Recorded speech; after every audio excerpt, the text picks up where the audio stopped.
നമസ്കാരം. IUV വ്ളോഗ്സിലേക്ക് സ്വാഗതം. ഞാൻ നേഗ. ഇന്ന് ഞങ്ങള് ഗുരുവായൂർ പോയിട്ടോ. മെയ് ദിനമാണ്, ഹസ്ബൻഡിന് ഓഫാണ്. പ്ലാൻ ചെയ്തു ഇന്ന് ഗുരുവായൂർ പോവാമെന്ന്. ഹസ്ബൻഡ് പോകുമ്പോ തന്നെ പറഞ്ഞു ഇന്ന് നല്ല തിരക്കായിരിക്കും, വണ്ടി പാർക്ക് ചെയ്യാൻ പറ്റുമെന്ന് തന്നെ സംശയമാണെന്ന് പറഞ്ഞു. എന്നാലും ഞാൻ എൻ്റെ ഒരു നിർബന്ധത്തിന് പറഞ്ഞു പോവാം. കാരണം ഇഷമോൾക്ക് മെയ് 21 അരങ്ങേറ്റുണ്ട്. അതിനു മുമ്പ് അവിടെ പോയി ഒന്ന് തൊഴിക്കാന്ന് വിചാരിച്ചിട്ടുണ്ട്. ഇനിയുള്ള ദിവസങ്ങളിൽ ഇനി പറ്റിയില്ലെങ്കിലോ, അതുകൊണ്ട് ഇന്ന് തന്നെ പോവാന്നുള്ള ഇതില് തീരുമാനിച്ചു പോയി. അവിടെ ചെന്നപ്പോ ഗംഭീര തിരക്ക്. വണ്ടി പാർക്ക് ചെയ്യാൻ പോലും നമുക്ക് സ്പേസ് കിട്ടിയില്ല. കുറെ കല്യാണങ്ങൾ നടക്കുന്നുണ്ട്. അതുപോലെ തന്നെ ഇന്ന് ഓഫാണല്ലോ, എല്ലാവരും പ്ലാൻ ചെയ്തിട്ട് ഇന്നാണ് വന്നിരിക്കുന്നത്. വണ്ടി പാർക്ക് ചെയ്യാൻ സ്പേസ് കിട്ടാതായപ്പോ ഹസ്ബൻഡ് പറഞ്ഞു നമുക്ക് തിരിച്ചു പോവാന്ന്. അപ്പൊ ഞാനും ഓക്കെ പറഞ്ഞു. പിന്നെ എന്തോ എന്റെ മനസ്സിൽ നിന്ന് ഇങ്ങനെ ഒരു വിചാരിച്ചു വന്നിട്ട് മടങ്ങി പോണത് ശരിയല്ലാത്തൊരു തോന്നല്. ഞാൻ എന്റെ ഹസ്ബൻഡിനോട് പറഞ്ഞു എന്നാ കഴിക്കുന്ന ഇടയിൽ ഒന്ന് ഇറക്കി തന്നാൽ മതി, എന്നെയും ഇഷമോളെയും ഞങ്ങൾ ആ തൊഴുതിട്ട് ബസ്സിന് വന്നോളാന്ന് പറഞ്ഞു. ആളെ അഗ്രി ചെയ്തു കേട്ടോ. എന്നിട്ട് ഞങ്ങൾ അവിടെ ഇറക്കി തന്ന് ഹസ്ബൻഡും കിഷനും വീട്ടിലേക്ക് തിരിച്ചുപോയി. ഞാനും ഇഷമോളും തൊഴാൻ തന്നെ തീരുമാനിച്ച് അവിടെ ഇറങ്ങി. ഉള്ളിൽ കയറി തൊഴല് നടക്കില്ല, അത്ര ക്യൂ ആണ്. അപ്പൊ ഞങ്ങള് ചുറ്റമ്പലത്തില് തൊഴാം ആ ലൈനിൽ ചെന്നു. അവിടെയും നല്ല ലൈനാണ് കേട്ടോ. ഫുഡിന് കഴിക്കുന്നിടത്തെയും നല്ല തിരക്ക്, ലൈനില് നല്ല തിരക്ക്. എന്നാലും ഞങ്ങള് ചുറ്റമ്പലത്തിന്റെ ഉള്ളിൽ തൊഴാൻ തന്നെ തീരുമാനിച്ച് അവിടേക്ക് പോയി. പിന്നെ ഞങ്ങളൊരു തട്ടൊക്കെ വാങ്ങിച്ചു. ഇഷന ഉഴിഞ്ഞ് അവിടെ വെച്ചു. അവിടെ വെക്കാനായിട്ട് അത് വാങ്ങിച്ചു. മുല്ലപ്പൂ വാങ്ങിച്ചു. ഞങ്ങൾ ഉള്ളില് നല്ല തിരക്ക്. ഈ കൊച്ചിനെയും കൊണ്ട് അവിടെ പോയപ്പോ കുട്ടികൾ ഉണ്ട് കേട്ടോ. ഈശ മാത്രല്ല, അതിലും ചെറിയ കുട്ടികളെയൊക്കെ കൊണ്ടിട്ടാണ് വന്നിരിക്കുന്നത്. ഇതിന്റെ ഇടയിൽ ഈശ പറയുന്നുണ്ട് എന്നെ ആരൊക്കെയോ പിച്ചുന്നുണ്ട് എന്നൊക്കെ. അതിന്റെ ഇടയില് ചില ഇതുണ്ടാവാലോ. അങ്ങനെ ഞങ്ങള് ചുറ്റമ്പലത്തിൽ പോയി തൊഴുതു. ഉള്ളിൽ പോയി തൊഴുതു, നമസ്കരിച്ചു. പിന്നെ കുന്നിക്കുരു വാരി, പിന്നെ അവിടെയൊക്കെ തൊഴുത് തിരിച്ച് പുറത്തിറങ്ങിയപ്പോ ഇഷമോൾക്ക് ഒരു ആഗ്രഹം. മേൽപ്പത്തൂർ ഓഡിറ്റോറിയത്തിൽ അവിടെ അരങ്ങേറ്റം നടക്കുന്നുണ്ടല്ലോ, അവിടെ ഒന്ന് പ്രോഗ്രാം നടക്കുന്നിടത്തേക്ക് ഒന്ന് പോകണമെന്ന്, ഡാൻസ് ഒക്കെ ഒന്ന് കാണണമെന്ന്.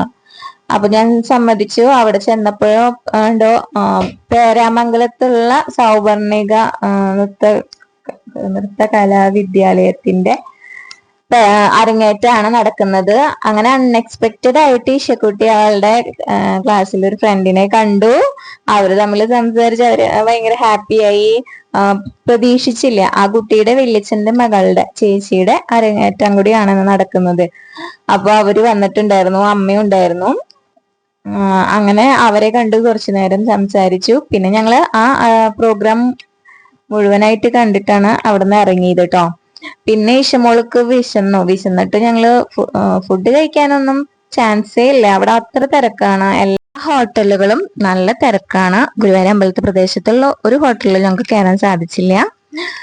അത് കഴിഞ്ഞ് ഞങ്ങള് ഇഷമോൾക്ക് കുറച്ച് സ്നാക്സും ജ്യൂസൊക്കെ വാങ്ങിച്ചു കൊടുത്തു. പിന്നെ ഞങ്ങള് അവിടെ ഗുരുവായൂർ ഓഡിറ്റോറിയത്തില് സംഗീതാർച്ചന നടക്കുന്നുണ്ടായിരുന്നു. അവിടെ കുറച്ചു നേരം ഇരുന്ന് അതൊക്കെ ഒന്ന് കേട്ടു. അങ്ങനെ തിരിച്ച് പോരാൻ നേരം കുറച്ച് സാധനങ്ങൾ വാങ്ങിച്ചു. വിഷുകുട്ടിക്ക് വള, കമ്മല്, മാലയൊക്കെ വാങ്ങിച്ചിട്ടാണ് ഞങ്ങൾ തിരിച്ചു പോകുന്നത് കേട്ടോ.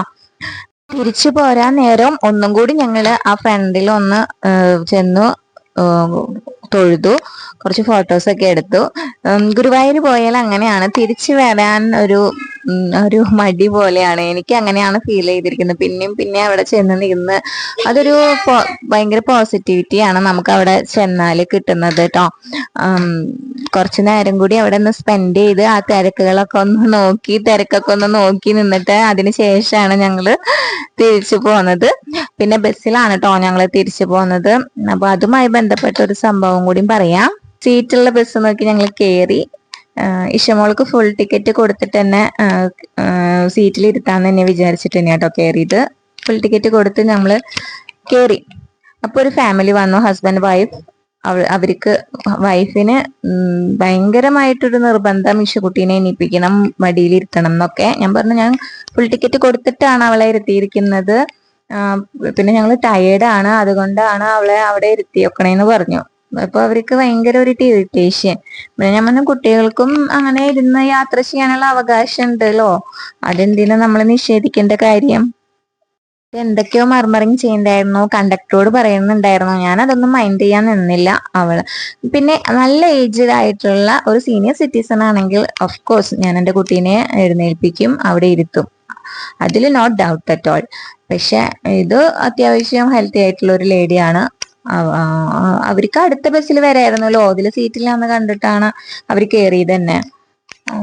അങ്ങനെ ഒരു സംഭവം ഉണ്ടായെന്ന് പറയാ. നമ്മുടെ കുട്ടികൾക്ക് ബസ്സിൽ ഇരുന്ന് യാത്ര ചെയ്യാനുള്ള അവകാശമുണ്ട്, അത് പലവർക്കും അറിയില്ല. കുട്ടികളെ കണ്ട എഴുന്നേൽപ്പിക്കുന്നത് ഒരു സ്ഥിരം ഒരു പതിവാണ്. അപ്പൊ എന്തായാലും മിഷുകുട്ടി ഇരുന്ന് തന്നെയാണ് ബസ്സിൽ യാത്ര ചെയ്തത് കേട്ടോ, വീടെത്തുന്നത് വരെ. ഞങ്ങൾ അവിടെ വീടെത്തി, ഞങ്ങൾ ഇറങ്ങി. പിന്നെ ഇഷമോൾക്ക് ഒരു സാൻഡ്വിച്ച് വാങ്ങിച്ചു കൊടുത്തു, തിരിച്ച് വീട്ടിലേക്ക് പോയിട്ടോ. അപ്പൊ ഇന്നത്തെ ഗുരുവായൂർ യാത്രയുടെ വിശേഷം ഇത്രയാണ്. ഇനി എൻ്റെ ഒരു കാര്യം പറയാനുള്ളത്, എൻ്റെ വീഡിയോ ഇഷ്ടപ്പെടുന്നുണ്ടെങ്കിൽ ഒന്ന് സബ്സ്ക്രൈബ് ചെയ്തേക്കാം, ലൈക്ക് ചെയ്തേക്കാം, ഷെയർ ചെയ്തേക്കാം. Okay, thank you.